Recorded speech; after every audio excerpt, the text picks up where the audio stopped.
I heard the champagne cork pop before I saw my ex-husband's face drain of all color. His wedding day. His second wedding day. To her. The woman he'd left me for. And I was standing in the back of that garden venue in Charleston, South Carolina, watching everything he thought he'd built start to crumble with 7 simple words from a guest he never saw coming. But let me back up. Because the story of how I ended up at my ex-husband's wedding to his mistress is not what you think. And what happened next? That changed everything. My name is Daisy.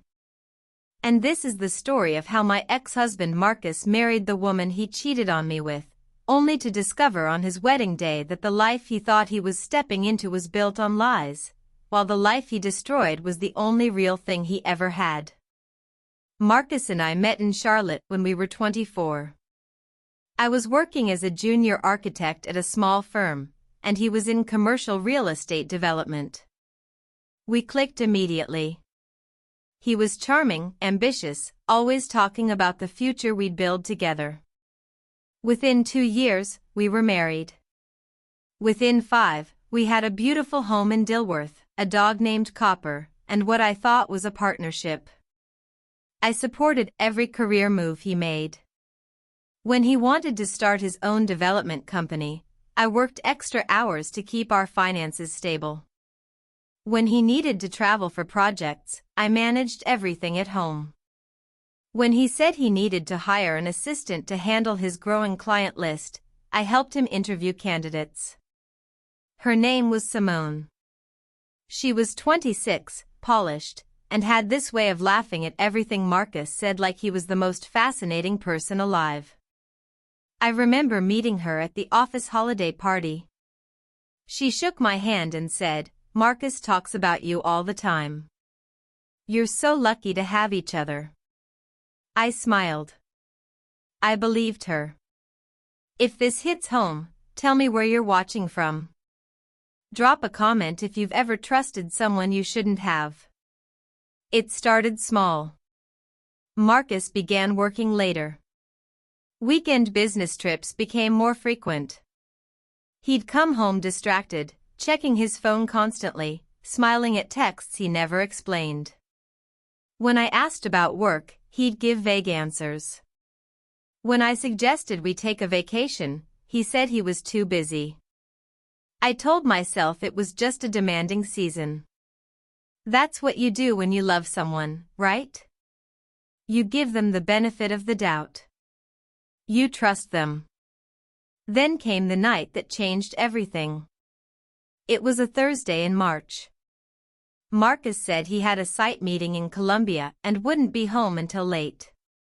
I was working on a project at home when my laptop died. I grabbed his tablet from the office to finish my work. When I opened it, his messages synced automatically. And there they were. Months of messages. Hundreds of them. Between Marcus and Simone. Not just work messages. Love messages. Plans to meet at hotels. Complaints about me. About our marriage. About how he felt trapped. How she understood him in ways I never could. How they were going to be together as soon as he figured out how to leave. I sat there in our home office, staring at the screen, feeling like the floor was falling away beneath me. Everything I thought was real just evaporated in the glow of that tablet screen. I didn't cry that night. I printed everything. Every message, every receipt I could find from hotel stays and dinners I'd never known about. I organized them in a folder. And I waited for him to come home. He walked in around 11, loosening his tie, asking what was for dinner. I slid the folder across the kitchen table. "Columbia must have been exhausting," I said, my voice steady. "Or was it the Hilton on Trade Street?" His face went pale. He opened the folder. I watched him flip through page after page of his own words, his own betrayal, printed in black and white. Daisy, I can explain. Don't. I held up my hand. I don't want explanations. I want you to pack a bag and leave. He tried. He tried all the classic lines. It didn't mean anything. He was confused. He still loved me. It was just a mistake. He'd end it immediately. But here's the thing about betrayal. Once you see it clearly, you can't unsee it. And I'd seen everything. He moved out that weekend. He stayed with his brother for 2 weeks. Then, from what I learned later, he moved in with Simone. Our divorce took 8 months. Marcus wanted to settle quickly and quietly. I wanted to make sure I protected everything I'd built. Because here's what most people didn't know, while Marcus was the public face of his development company, I'd invested my own money into it during the early years. I'd helped secure financing. I'd designed 3 of his most successful commercial projects. My lawyer made sure I got what I was owed. Marcus was furious. He told mutual friends I was being vindictive. That I was trying to ruin him out of spite. That he'd just fallen in love with someone else and I couldn't accept it. Tap like so this story reaches someone who needs to hear it. You're not crazy for wanting what's fair. Simone posted photos on social media. Her and Marcus at restaurants I'd introduced him to. Hiking trails we used to walk. Even wearing a necklace that looked suspiciously like one he'd given me for our anniversary. She captioned one photo, "Sometimes the right person was there all along." I blocked them both. I focused on my work. I started therapy. I rebuilt my life piece by piece. And then, exactly 1 year and 3 months after our divorce was finalized, I received an invitation in the mail. Marcus and Simone were getting married. At first, I thought it was a cruel joke. Why would they invite me? But then I saw the note, handwritten by Marcus, tucked inside. Daisy, I know this might seem strange, but Simone and I want to start our marriage with no bad blood. We hope you can come and see that we're all moving forward. It would mean a lot. I stared at that note for a long time. The audacity. The absolute nerve to invite his ex-wife to watch him marry his mistress and frame it as some kind of mature, evolved gesture. My therapist asked me what I wanted to do. My friends told me to ignore it. My mother said to burn it and never look back.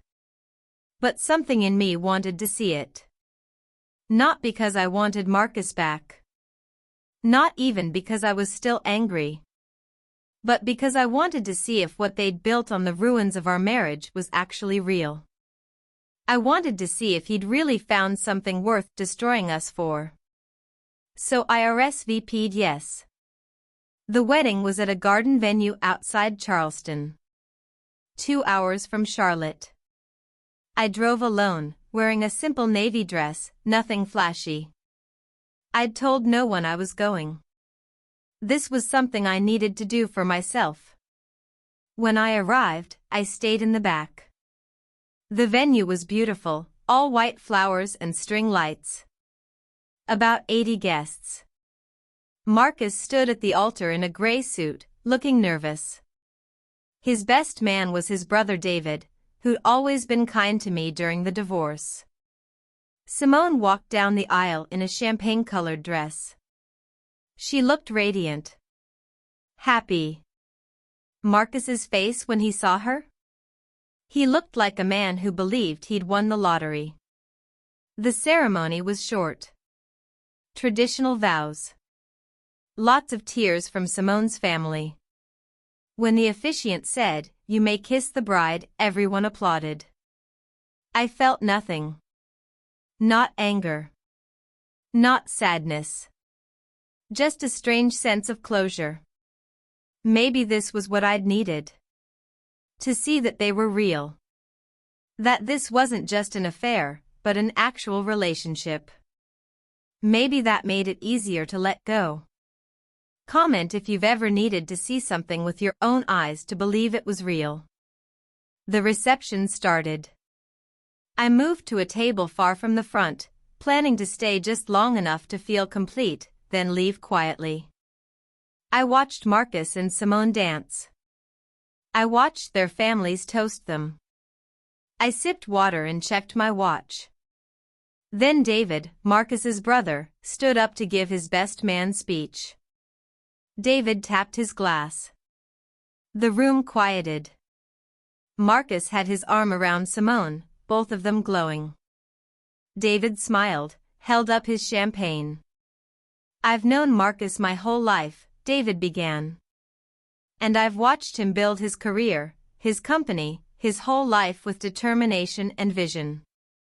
When he told me about Simone, he said she was the partner he'd always needed. Someone who understood his ambitions. Someone who supported his dreams. Simone squeezed Marcus's hand. He kissed her temple. David continued, so I wanted to surprise you both today with a gift. I know you've been planning to expand the company, Marcus. To take on that waterfront development project in Greenville. And Simone, I know you've been working hard as his director of operations now. My stomach tightened. Director of operations? That was news. David pulled out an envelope. So I did some digging into the financing you'd need for the Greenville project. Called in some favors, looked at some options. And, well, I found something interesting. Marcus's smile faltered slightly. Just for a second. David opened the envelope. See, to qualify for the commercial loan you need, the bank requires full disclosure of all business partnerships and investments from the past 5 years. And when I pulled those records this week to help you. David's voice shifted. Cooler. I found some things that didn't add up.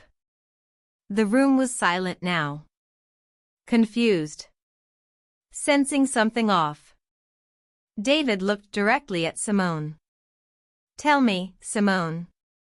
When exactly did you start working for Marcus's company? Simone laughed nervously. You know when? 3 years ago. As his assistant. David nodded slowly. Right.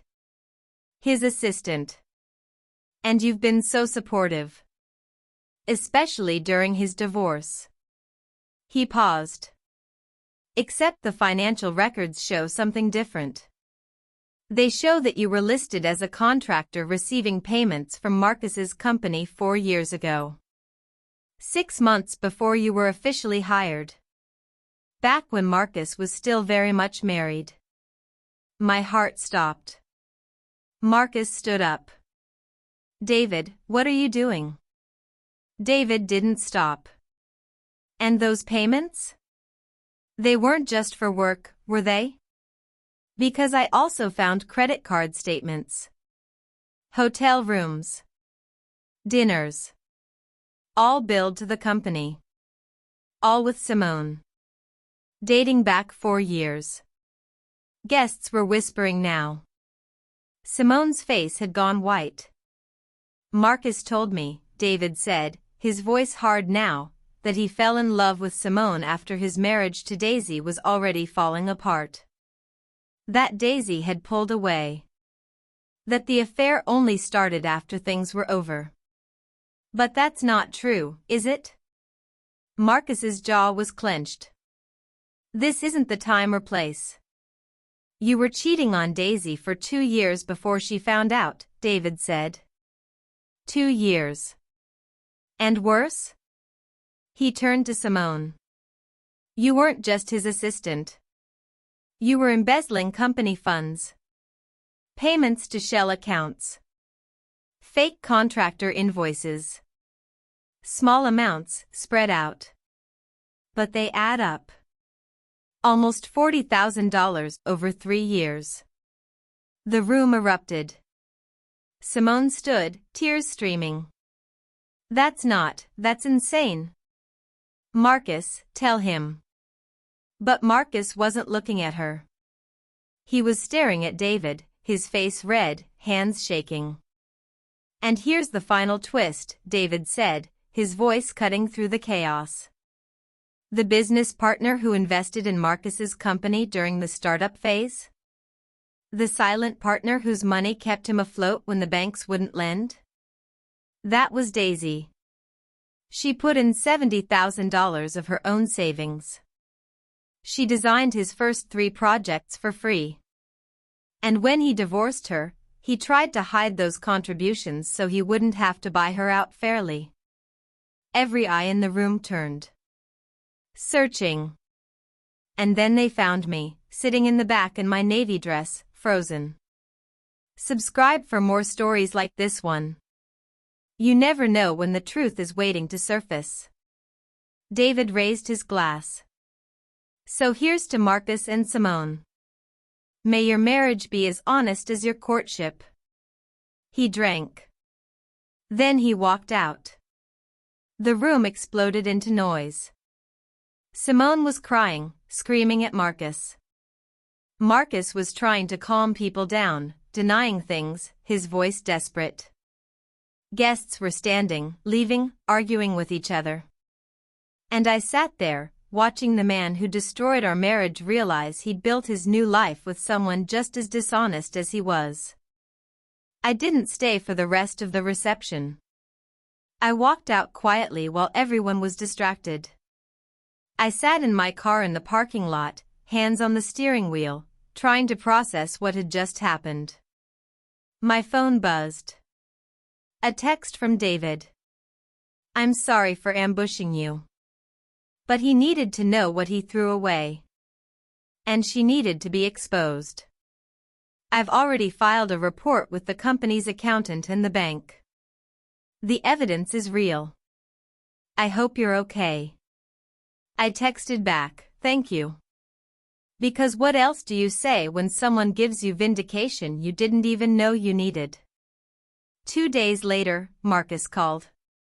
I almost didn't answer. But curiosity won. Daisy. His voice was broken. Raw. I need to talk to you. I don't think we have anything to say. Please. Just 5 minutes.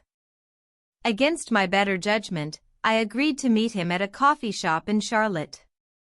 Neutral ground. Public. Marcus looked terrible. Unshaven. Dark circles under his eyes.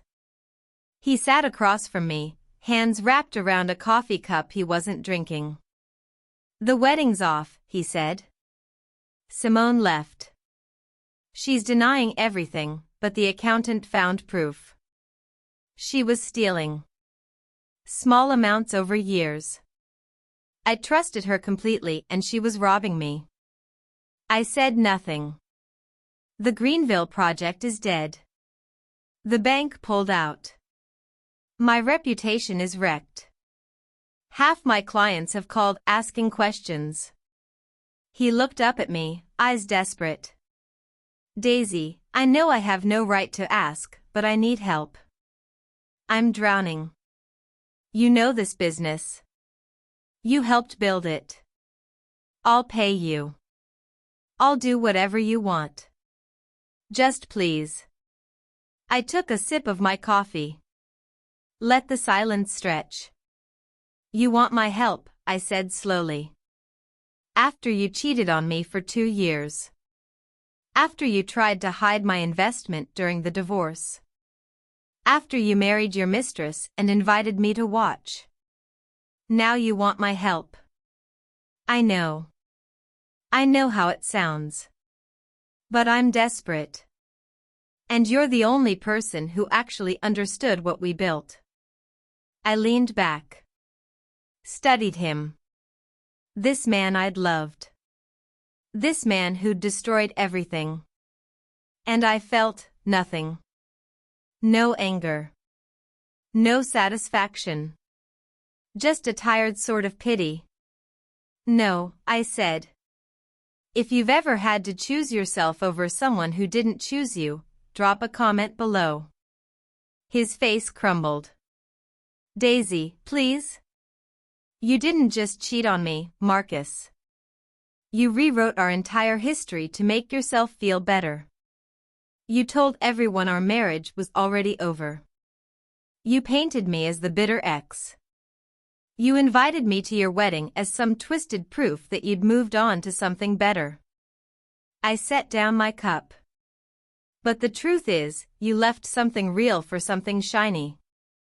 And now you're learning what shiny actually costs. I made a mistake. You made 100 mistakes.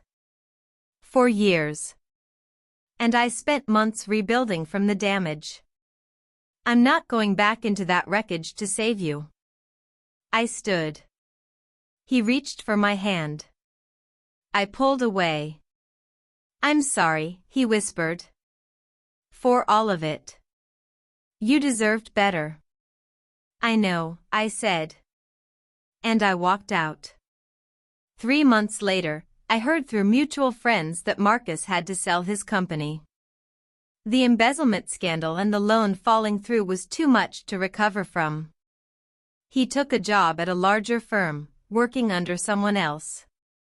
Starting over. Simone had moved to Atlanta. They never did get married. David sent me a message apologizing again for the ambush. I told him he had nothing to apologize for. Sometimes the truth needs a spotlight, even when it's uncomfortable. We met for lunch once. He told me Marcus had asked about me several times. Wondered if I was seeing anyone. If I was happy. I told David the truth, I was building something new. I'd started freelancing as an architect, taking on residential projects I actually cared about. I'd joined a hiking group. Made new friends. Started dating someone kind and steady who thought I was worth showing up for. Was I happy? I was getting there. Subscribe if you believe in second chapters and new beginnings. The invitation to Marcus's wedding still sits in a drawer in my home office. I keep it not as a reminder of pain, but as proof of something important. Sometimes the worst thing that happens to you is also the thing that sets you free. Because if Marcus hadn't cheated, I'd still be in a marriage with someone who didn't value me. I'd still be pouring my energy into someone else's dreams while my own stayed small. I'd still be waiting for him to see me the way he saw Simone, like I was worth fighting for. But here's what I learned, I don't need someone to fight for me. I need to fight for myself. Looking back now, I understand something I couldn't see in the middle of it all. Marcus didn't leave me for Simone because she was better. He left because he was broken in ways I couldn't fix. He was chasing a feeling, not a person. And when that feeling faded, when the affair became a real relationship with real problems, he realized what he'd lost. But by then, I'd already moved on. There's a strange freedom in being betrayed so completely that you have no choice but to rebuild. Because when you rebuild, you get to choose every piece. You get to decide what matters. Who deserves access to your life. What you're willing to tolerate and what you'll walk away from. I chose myself. Finally. And Marcus? He learned what happens when you mistake excitement for love and dishonesty for partnership. He learned it at his own wedding, in front of everyone, in a moment he couldn't take back. Some people might say I should feel sorry for him. That I should have helped when he asked. But compassion doesn't mean setting yourself on fire to keep someone else warm. Especially someone who already burned you once. Comment below if this story hit home. Tell me what you've learned from your own betrayals. If you're going through something similar, if you're sitting in the wreckage of a broken marriage or relationship, wondering if you'll ever feel whole again, I want you to know this, you will. Not today. Maybe not even this year. But you will. The pain you're feeling right now is real. The betrayal is valid. The anger, the grief, the feeling that you'll never trust anyone again, it's all real. Sit with it. Feel it. Let it move through you. But don't let it define you. Because here's the truth they don't tell you about betrayal: it reveals who people really are. Not just the person who betrayed you, but you. It shows you what you're capable of surviving. What you're willing to fight for. What you deserve. And when you come out the other side, and you will come out the other side, you'll be someone different. Someone stronger. Someone who knows their worth because they've fought for it. Marcus taught me what I didn't want. Simone showed me what dishonesty looks like up close. And David, in his own complicated way, reminded me that sometimes justice comes from unexpected places. But the real lesson came from myself. From choosing to walk away. From choosing to rebuild. From choosing to believe I deserved better, even when it felt like the world was telling me I was bitter or vindictive or wrong. I wasn't wrong. I was just done. It's been 2 years since that wedding. 2 years since I watched Marcus's carefully constructed life fall apart in real time. 2 years since I drove home from Charleston feeling lighter than I had in years. I still live in Charlotte. I still design buildings. But now I design them for myself too. I bought a small bungalow in Plaza Midwood. Painted every room. Built a garden in the backyard. Adopted a cat named Mabel who sleeps on my pillow and judges all my decisions. I'm dating someone now. His name is Ben. He's a teacher. He's kind, steady, and thinks I'm extraordinary. When I told him about Marcus, about the affair and the divorce and the wedding, he held my hand and said, "That man was a fool." And I believed him. Some nights I think about that moment in the garden. The champagne cork popping. David's voice cutting through the celebration. Marcus's face going pale. And I feel something I never expected: gratitude. Not for the pain. Not for the betrayal.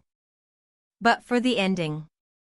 Because sometimes the worst thing that happens to you is just the beginning of the best thing. Sometimes the person you thought you couldn't live without is just the person standing between you and the life you were supposed to have. Marcus chose Simone. And in doing so, he set me free to choose myself. If this story meant something to you, share it with someone who needs to hear it. Like, subscribe, and comment with your own story of survival. You're not alone. And you're stronger than you know. That's my story. The story of how my ex-husband married his mistress, and how a wedding guest said 7 words that made him turn pale. But more than that, it's the story of how I learned that the best revenge isn't destruction. It's building a life so good you forget to care what they're doing in theirs. Thanks for listening.